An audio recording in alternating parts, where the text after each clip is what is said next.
Alvin Nyakundi. Now today we have some numbers to look at, and now the country's real GDP expanded by 4.6% in the second quarter of 2024 compared to a growth of 5.6% in the corresponding quarter of 2023. Now these are just informations and data from this particular when you look at September. Now we are in the new month. Now we're trying to look at the numbers that we have when it comes to September 2024. And according to this particular report by KNBS, that is Kenya National Bureau of Statistics, when we look at 2024, we were at 4.6% compared to 2023 at 5.6%. And this just indicates how this particular businesses and this particular economy is doing. And when we look at also the extent supported by agriculture, forestry and fishing at 4.8%,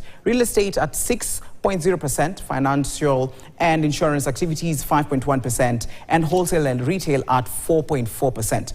Additionally, the economy benefited from robust performances in other sectors of the economy, such as accommodation and food services at 26.6%, information communication at 7.2%. Now, this is what is bringing this particular graphs as we are looking at them. This is 2023, 2024. When you look at 2022, we were at 4.9%. But right here, in 2021, we were at 10.3%. So what is it that made the GDP to be at this particular margin compared to 2024? We'll be delving deeper right into that. Let us also look at inflation rates from 2020 to 2024. However, the growth was somewhat hampered by contractions in mining and also quarrying and construction sectors during the quarter under review. Mining and quarrying contracted almost 2.7% during the quarter under review. And similarly, the construction sector also contracted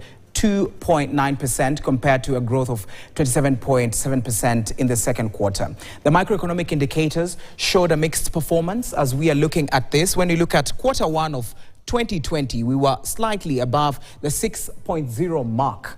And that is quarter one. In quarter two, we were slightly below. That is inflation. We were at 5.3%.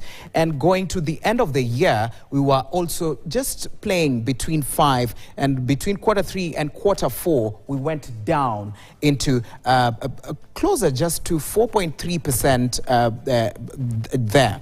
Now, let us look at 2021. After the COVID-19, during this COVID-19 period, we were still just playing between this. We hadn't reached the 7.0 mark, where we are saying that is where the country is closely getting into inflation that is now over and that is affecting the economy. That is 2021, and by the end of 2021, we were at 6%. That is, inflation was at 6%. Now, let us look at where we are right now. In 2024, just yesterday, we looked at some of the statistics. We were at 3.6%. But what does this mean for the economy? What does this mean for businesses? Now, this is 2024, 2023. Now, between the quarter four of 2022 and quarter three of 2023, you can look at the margins there. We can look at the numbers. We were at slightly even above 9.0%.